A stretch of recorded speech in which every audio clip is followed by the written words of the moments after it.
இப்போதைக்கு பார்டர் கவாஸ்கர் டிராஃபியோட மூணாவது டெஸ்ட் போட்டியில இந்திய அணி பயங்கர மோசமான நிலைமையில இருக்காங்க. மழை வந்துட்டா பரவாயில்லையே அப்படின்ற மாதிரி இந்திய ரசிகர்கள் இயங்கிக்கிட்டு இருக்காங்க. இந்த ஒரு வேளையில தான் மழை மட்டும் வராம இருக்கட்டும், கபாவ்ல வச்சே இந்தியாவை அவமானப்படுத்துவோம் அப்படின்ற மாதிரி ஆஸ்திரேலிய அணியின் வேகப்பந்து வீச்சாளர் மிச்சல் ஸ்டார்க் பயங்கரமா பேசியிருக்காரு. ஆஸ்திரேலியாவுல 5 புள்ளி கொண்ட டெஸ்ட் தொடர்ல இந்திய அணி விளையாடிக்கிட்டு இருக்காங்க. முதல் 2 போட்டிகள் முடிவுக்கு வந்திருக்கு. இதுல இந்தியா ஒரு மேட்ச் வின் பண்ணிருக்காங்க, ஆஸ்திரேலியா ஒரு மேட்ச் வின் பண்ணிருக்காங்க. 1-1 அப்படின்ற கணக்குல இப்போதைக்கு தொடரானது சமன்ல இருக்கு. இந்த நிலையில தான் டிசம்பர் 14ஆம் தேதி கபாவ்ல மூணாவது டெஸ்ட் போட்டியானது தொடங்கி இருக்கு. இந்த மேட்ச்ல டாஸ் வின் பண்ணாரு இந்திய கேப்டன் ரோஹித் சர்மா. இந்த மேட்ச்லயாவது இந்தியா கம்பேக் கொடுப்பாங்களா அப்படின்ற எதிர்பார்ப்பு இருந்துச்சு. ஆனா ஆஸ்திரேலியாவோட தொடக்கம் பேட்டிங்ல சிறப்பாவே இருந்திருக்கு. மொத்தமா 445 ரன்கள் எடுத்திருக்காங்க. ஃபர்ஸ்ட் இன்னிங்ஸ்லயே அதிகபட்சமா வழக்கம் போல டிராவிஸ் ஹெட் இந்தியாவை பொளந்துட்டாரு. 152 ரன்கள் எடுத்திருக்காங்க. இன்னொரு பக்கம் ஃபார்ம்லயே இல்லாம இருந்த ஸ்டீவன் ஸ்மித் அதிரடியை காட்ட அவரும் செஞ்சுரி எடுத்தாரு. மொத்தமா 101 ரன்கள் எடுத்திருந்தாரு. இந்தியாவுல அதிகபட்சமா ஜாஸ்பிரிட் பும்ரா 6 விக்கெட்ல வீழ்த்தி இருந்தாரு. இந்த சீரியஸ்லயே one of the best bowler அப்படின்னா அது ஜாஸ்பிரிட் பும்ரா தான். தனிமரமா ஒரு பக்கம் போராடிக்கிட்டு இருக்காரு. சரி ஓகே, கபா தானே, ஆல்ரெடி இங்க சிறப்பா விளையாடி இருக்காங்க. இந்தியா இன்னைக்கு என்ன செய்ய போறாங்க அப்படின்ற எதிர்பார்ப்பு இந்திய ரசிகர்களுக்கு அதிகமாவே இருந்துச்சு. ஆனா மிகப்பெரிய ஏமாற்றம் அப்படின்னு தான் சொல்லணும். ஜெய்ஸ்வால் 4, சுப்மன் கில் 1, கோலி 3, ரிஷப் பண்ட் 9ன்னு ஒற்றை இலக்குல டக்குன்னு விக்கெட் விட்டாங்க.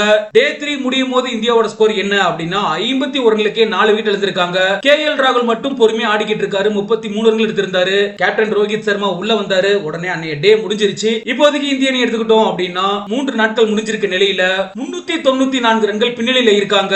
இப்போதைக்கு மழை வந்தா மட்டும்தான் இந்தியாவை காப்பாற்ற முடியும் அப்படின்ற பரிதாப நிலைமையில இருக்காங்க. இந்த நிலையில தான் 4வது நாளையும் 5வது நாளையும் மழை வராம இருந்துச்சு அப்படின்னா இந்தியாவை சீக்கிரமா ஆல் அவுட் செய்வோம், உடனே ஃபாலோ அணியும் கொடுப்போம் அப்படின்ற மாதிரி ஆஸ்திரேலிய அணியின் வேகப்பந்து வீச்சாளரான மிச்சல் ஸ்டார்க் பயங்கர வெளிப்படையா பேசியிருக்காரு. அதோட மட்டும் இல்லாம திரும்பவும் இந்தியாவை பேட்டிங் செய்ய வச்சு திரும்பவும் இந்தியாவை ஆல் அவுட் செஞ்சு இன்னிங்ஸ் வெற்றியை பதிவு பண்ணுவோம் அப்படிங்கறதையுமே மறைமுகமா சொல்லியிருக்காரு. இத பத்தி மிச்சல் ஸ்டார்க் என்ன சொல்லியிருக்காரு அப்படின்னா, இந்தியா எதிர்பார்க்கிறத விடவும் சில விக்கெட்டுகளை நாங்க சீக்கிரமாவே எடுப்போம். டே 4ல என்ன நடக்கும் அப்படிங்கறது அவங்களுக்கு தெரிய வரும். நாங்க சரியான திசையில பந்துகளை வீசி சில விக்கெட்டுகளை ஆரம்பத்திலே எடுக்க முயற்சி செஞ்சுக்கிட்டு இருக்கோம். இதை நாங்க சரியா செஞ்சாலே போதும், ஃபாலோ ஆன் கொடுக்கிறதுக்கான வாய்ப்பு அதுவாவே வரும். ஃபர்ஸ்ட் இன்னிங்ஸ்ல எங்களோட பேட்ஸ்மேன்கள் சிறப்பா விளையாண்டு அதுக்கான வாய்ப்பை ஏற்படுத்தி இருக்காங்க. நீங்க ஒரு 450 ரன்கள் எடுத்திருக்கப்ப 50க்கு 4 விக்கெட்டுகளை எடுத்து எதிரணியை தடுமாற வைக்கும் போது எல்லா வாய்ப்புகளும் உங்களுக்கு சிறப்பா இருக்கும். டே 4ஓட ஃபர்ஸ்ட் செஷன்லயே மேட்ச் எப்படி போகுது அப்படிங்கறத நீங்களே பாருங்க அப்படின்னு சொல்லி மிச்சல் ஸ்டார்க் பயங்கர தைரியமா வார்னிங் கொடுத்திருக்காரு அப்படினே சொல்லலாம். மழை மட்டும் வரல அப்படின்னா இந்தியாவை அவமானப்படுத்தி தோக்கடிப்போம் அப்படிங்கறத தான் மிச்சல் ஸ்டார்க் உறுதியோட சொல்லியிருக்காரு. கபாவ்ல கடைசியா இந்திய அணி அபார வெற்றியை பதிவு பண்ணியிருந்தாங்க, சரித்திர சாதனை படைச்சிருந்தாங்க.